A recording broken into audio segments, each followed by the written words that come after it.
Bonjour et bienvenue. Aujourd'hui, on va parler d'un sujet important, les erreurs fréquentes quand on accompagne un enfant en transition, et surtout comment les éviter. D'abord, une chose essentielle, accompagner un enfant est un apprentissage. Personne n'a le mode d'emploi, et faire des erreurs est normal.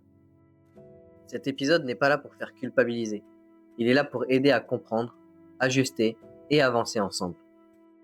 Première erreur fréquente, dire c'est une phase.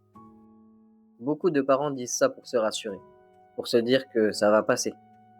Mais pour un enfant, cette phrase peut être très douloureuse.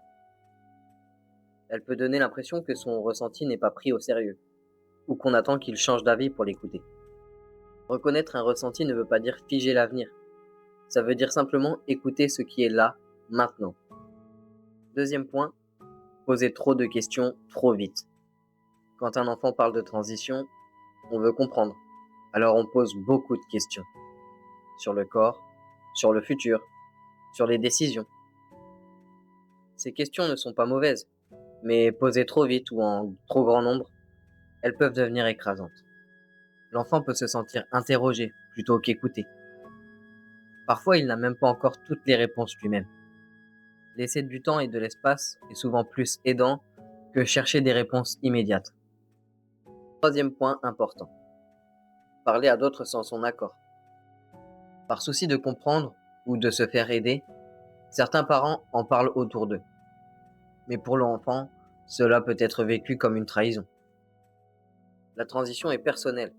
C'est à lui de décider qui est au courant et quand. Une question simple peut aider. Est-ce que mon enfant est d'accord? Autre erreur fréquente. Vouloir aller plus vite que l'enfant. Parfois, quand les parents commencent à comprendre, ils veulent que tout avance rapidement. Mais le rythme de l'enfant est essentiel.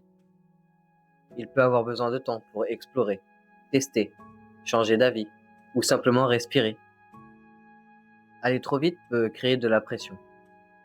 Suivre son rythme, c'est respecter son autonomie. Il y a aussi une intention très courante. Corriger, expliquer, convaincre. Souvent, c'est pour protéger. Mais cela peut être perçu comme un manque de confiance. Parfois, le plus aidant, c'est simplement d'écouter. Sans orienter, sans corriger, sans convaincre.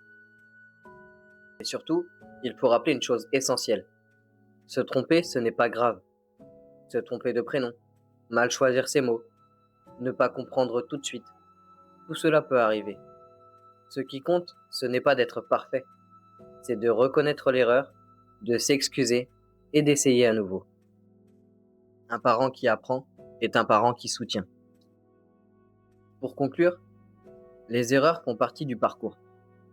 Elles ne définissent pas la qualité de votre amour.